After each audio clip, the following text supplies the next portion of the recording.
Hello दोस्तों, आपका मेरे चैनल किताबों का संसार में स्वागत है। समृद्ध बनने की असीम शक्ति, डॉक्टर जोसेफ मर्फी। अध्याय 15। दोस्तों, यह इस पुस्तक का अंतिम अध्याय है जिसे आज हम पढ़कर इस पुस्तक को फिनिश करेंगे। अध्याय 15। मौन की अद्भुत दौलत। मौन ईश्वर में मस्तिष्क का विश्राम है। जिस प्रकार नींद शरीर को तरोताज़ा करती है तथा पोषण देती है, उसी प्रकार ईश्वर के साथ संपर्क से मनुष्य को पोषण, सबल तथा ऊर्जा मिलती है। इमर्सन ने कहा था, आइए मौन हो जाएं ताकि हम देवताओं की फुसफुसाहटें सुन सकें। मौन अपने ध्यान और इंद्रियगत जागरूकता को बाहरी संसार से हटाकर अपने आदर्श लक्ष्य या उद्देश्य पर केंद्रित करने में निहित है। जबकि आप जानते हो कि आपके अवचेतन मन की असीमित प्रज्ञा अपरिहार्य रूप से प्रतिक्रिया करेगी और जवाब प्रकट करेगी। हर व्यक्ति जीनियस होता है। आप संसार में ईश्वर की सभी शक्तियों और गुणों के साथ आए हैं। आप व्यक्ति के रूप में सोचने की शक्ति के साथ आए हैं। आप सोचते हैं, इसलिए आप में सृजन करने और अपनी मानसिक धारणाओं तथा विश्वासों को अपने आसपास के संसार में आरोपित करने की शक्ति है। यदि आप अपनी सृजनात्मक शक्ति के बारे में जागरूक हैं तो आप अमीर हैं। आपकी अमीरी, यहाँ तक कि आपकी सुरक्षा भी सृजन करने की आपकी शक्ति में निहित है।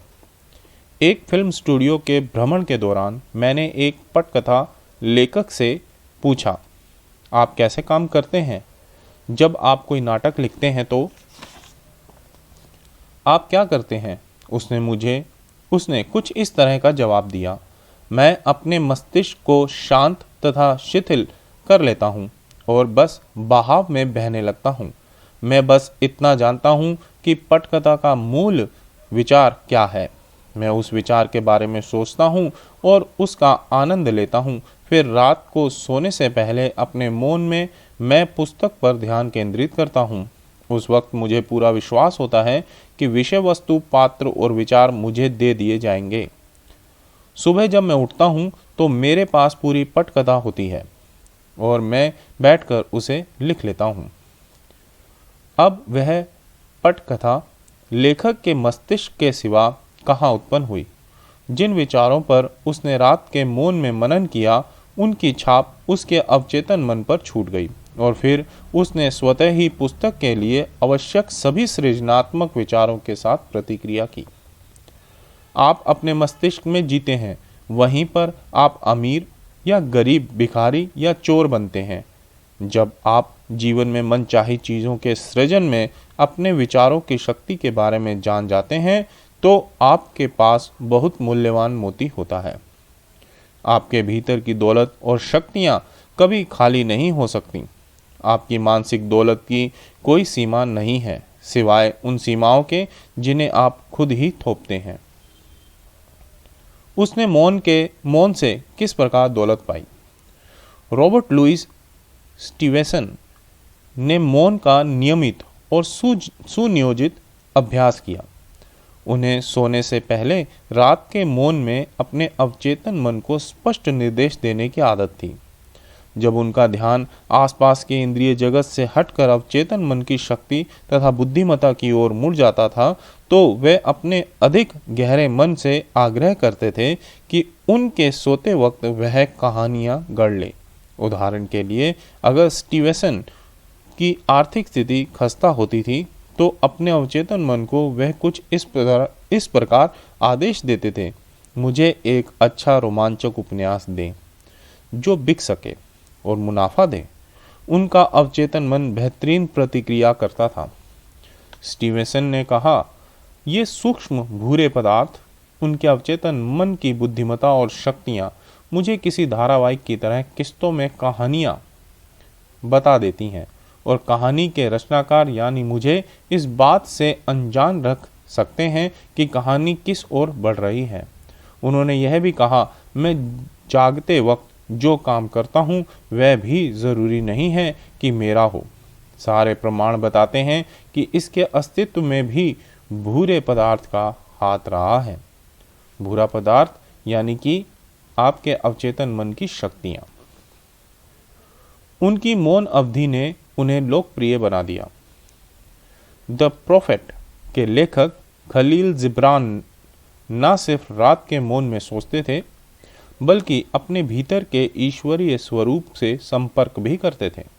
वे सभी के प्रति प्रेम, शांति, खुशी और सद्भाव संप्रेषित करते थे।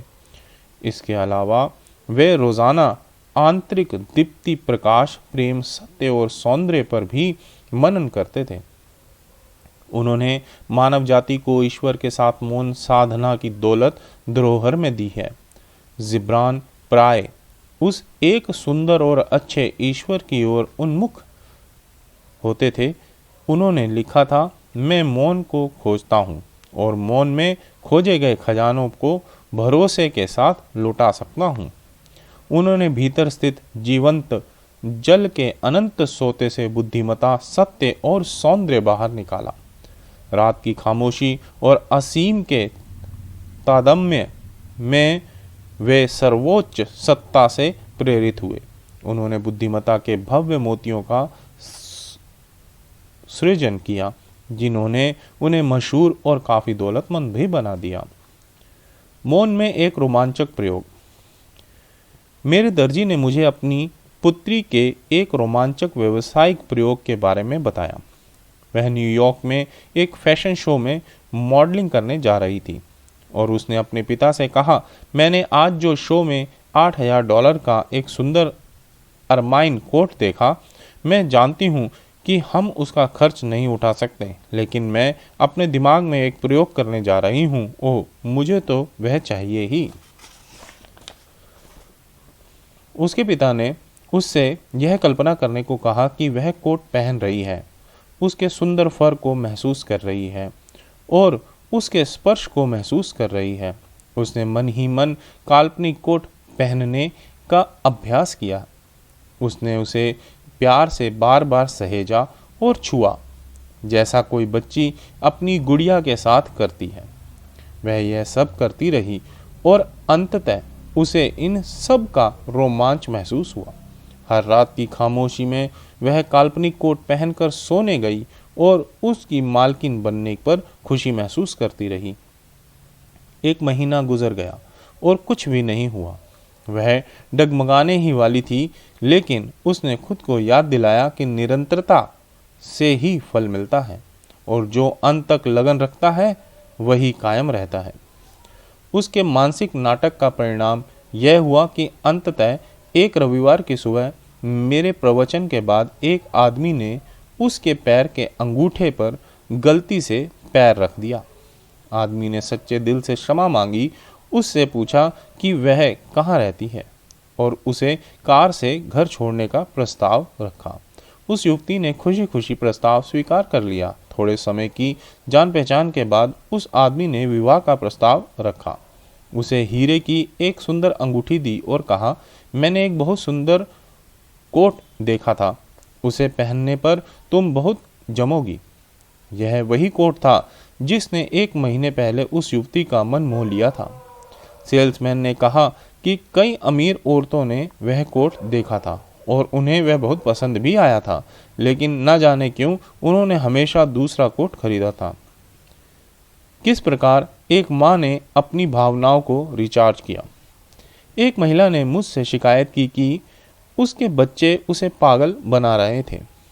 मैंने उसे सुझाव दिया कि हर सुबह वह 15 मिनट अलग रख दे और ज़ोर ज़ोर से 91 और 23वें सालम को पढ़े। फिर अपनी आंखें बंद करके खुद को अपने माहौल से अलग कर दे। उसे ईश्वर के असीम प्रेम, अपार बुद्धिमत्ता, परम शक्ति और पूर्ण सद्भाव के बारे में सोचना था। उसे यह महसूस करना था कि प्रेम, शांति, खुशहाली तथा आनंद का माहौल उसे और उसके बच्चों को सराबोर कर रहा है। साथ ही उसे यह दावा करना था कि ईश्वर का प्रेम और शांति उसके दिलो दिमाग में भरी हुई है और बच्चों की शांति, सौंदर्य, बुद्धिमत्ता व समझ में वृद्धि हो रही है। उसने ईश्वर की शक्ति और बुद्धिमत्ता से अपनी मानसिक व आध्यात्मिक बैटरियों को रिचार्ज कर लिया, जिससे उसके समूचे जीवन का कायाकल्प हो गया। बच्चों के प्रति उसका प्रेम दिन दूनी रात चौगुनी गति से बढ़ा। मौन में उसे शांति की दौलत भी मिली। किस प्रकार एक पायलट मौन का अभ्यास करता है। जब मैं पूर्वी देशों की यात्रा कर रहा था तो मेरा हवाई जहाज एक तूफान में फंस गया। बिजली की चमक और बादल की गरज के बीच पायलट ने मुझे बताया कि जब भी वह किसी तूफान में फंस जाता है तो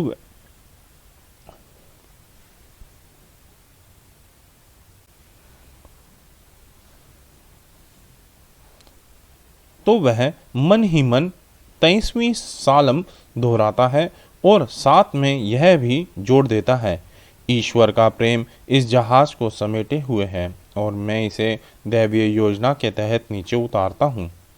मैंने गौर किया कि पहल तो यात्री दहशत में थे, लेकिन अचानक वे बहुत शांत हो गए। हमारे पायलट ने हांगकांग में सटीक तरीके से विमान उतारा और किसी को भी कोई चोट नहीं पहुंची। उसने दहशत में आने से इनकार कर दिया था और इस तरह सभी के लिए प्रेम व सुरक्षा की आरोग्यदायक धाराओं को प्रवाहित किया था। उसने मौन में अपनी समस्या सुलझाई। एक आदमी ने कटु स्वर में मुझसे शिकायत की कि यूनियन कार्ड ना होने के कारण उसे नौकरी नहीं मिल पा रही थी। यही नहीं, उसके पास यूनियन में शामिल होने के पैसे भी नहीं थे। वह अपने बेटे को कॉलेज भेजना और एक नया मकान खरीदना चाहता था, लेकिन उसने कहा, हर कदम पर मुझे निराशा मिल रही है। मैंने उससे कहा कि उसे अपने भीतर की सच्ची आवाज़ को सुनना चाहिए।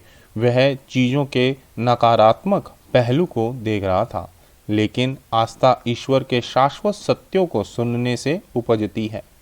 रात को वह स्थिर हो जाता था, अपने ध्यान को स्थिर कर लेता था और वह संकल्प करता था, असीम प्रज्ञा मेरे लिए अभिव्यक्ति का द्वार खोलती है, जहाँ मैं दैवीय रूप से खुशहाल और समृद्ध हो रहा हूँ।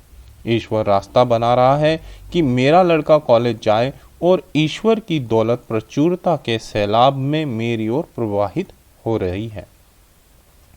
कुछ दिन गुजरने के बाद उसकी मुलाकात एक पूर्व नियोक्ता से हुई, जिसने तत्काल बहुत ऊंची तनख्वाह पर उसे नौकरी दे दी। यही नहीं, उसने इस आदमी और उसकी पत्नी के रहने के लिए कारखाने के पास का अपना खुद का कॉटेज भी दे दिया। तनख्वाह बढ़ने के कारण वह अपने बेटे को कॉलेज भेजने में कामयाब हो गया। जवाब उसके भीतर की गहराइयों से निकला जब उसने रात की खामोशी में चुपचाप ईश्वर के प्रेम और दयालुता पर मनन किया। रोमांचक परिणाम कैसे पाएं? अपनी इंद्रियों के द्वार बंद कर लें ताकि आप सांसारिक अनुभूतियों से विचलित ना हों। इसके बाद मौन की अवस्था में अपने भीतर निवास करने वाली ईश्वरीय उपस्थिति के बारे में सोचें। आपको आनंदित, ग्रहणशील तथा आशावादी नज़रिए से उसकी ओर जाना चाहिए और यह पूरा विश्वास रखना चाहिए कि जब आप पुकारते हैं तो असीमित प्रज्ञा जवाब अवश्य देती है। जब आप पानी के लिए किसी तालाब या झरने के पास जाते हैं तो आप पानी लेने के लिए बाल्टी या कोई दूसरा बर्तन ले जाते हैं। इसी तरह जब आप असीम के पास साथ तादम्य में होते हैं तो आपका ग्रहणशील मस्तिष्क असीम उपचारक उपस्थिति और ईश्वर के सभी उपहारों से भर जाएगा।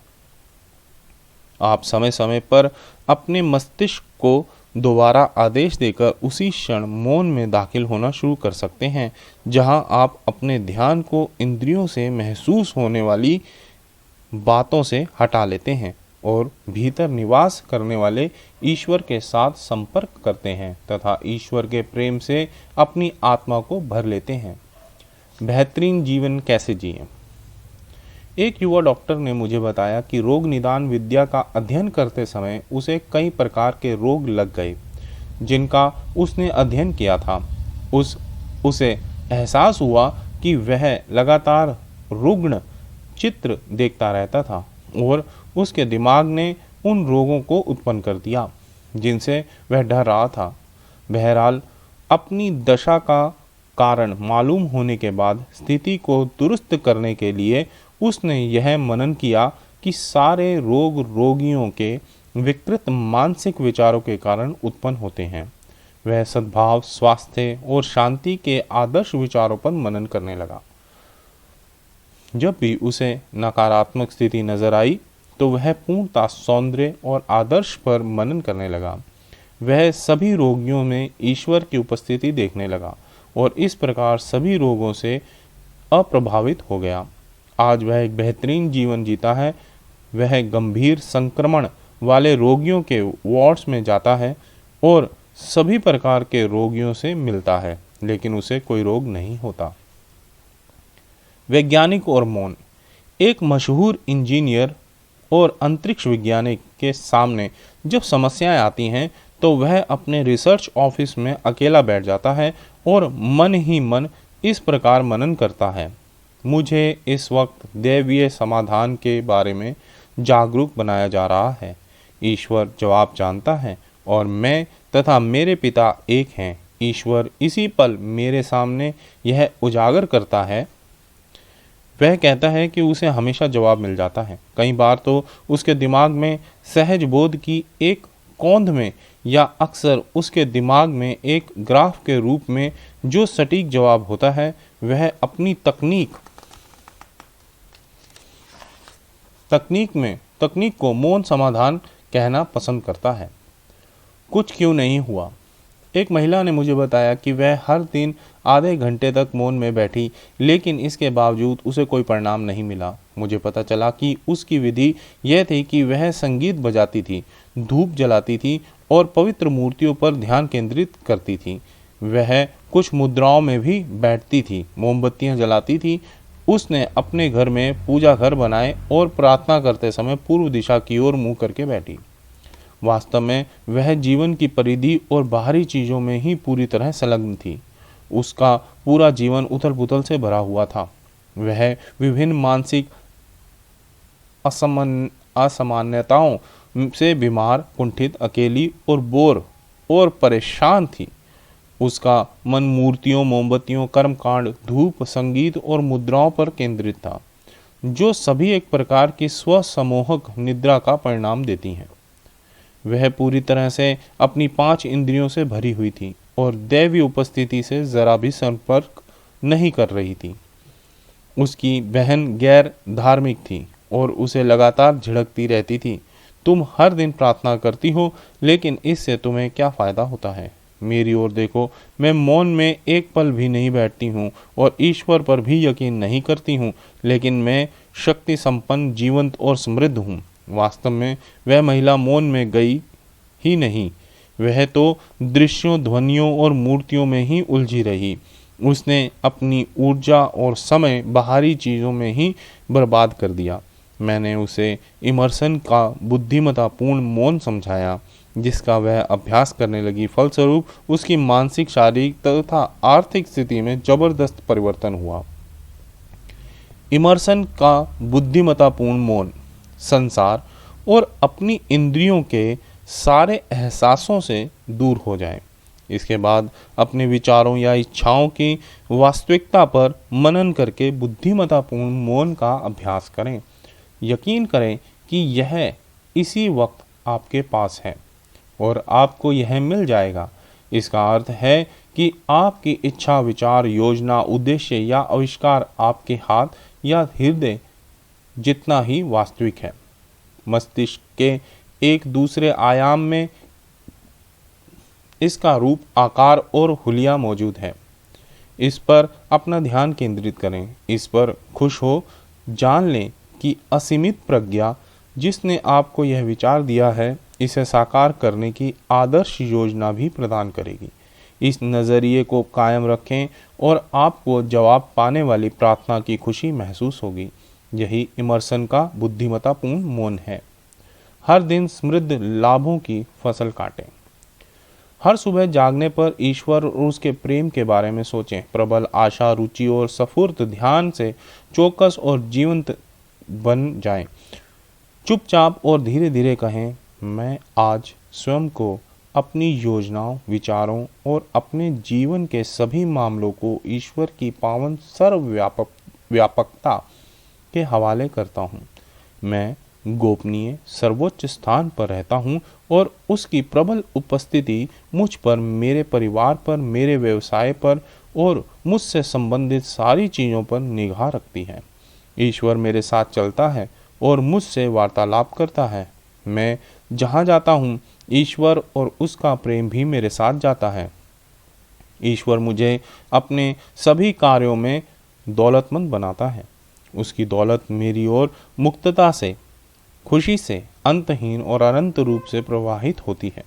मैं हमेशा अपने होठों पर ईश्वर की प्रशंसा लेकर पृथ्वी पर चलता हूँ। जब आप ऊपर बताई गई विधि से अभ्यास करते हैं तो आपको अपने जीवन के सभी क्षेत्रों में प्रचुर लाभों की फसल मिलेगी। वह आंतरिक स्थिरता। तो फिर हमें आंतरिक स्थिरता के लिए मेहनत करनी चाहिए। एक स्थिरता और एक आंतरिक उपचार, वह आदर्श मौन जहाँ होठ और हृदय स्थिर है। अब हम अपने अपूर्ण विचारों और निरर्थक रायों के बारे में नहीं सोचते हैं। मौन में तो ईश्वर अकेला हमसे बात करता है और हम हृदय की एकाग्रता में इंतजार करते हैं कि हमें उसकी इच्छा मालूम चल सके। अपनी आत्मा के मौन में हम उसकी इच्छा सुनते हैं और उसका बताया काम करते हैं। धन्यवाद दोस्तों।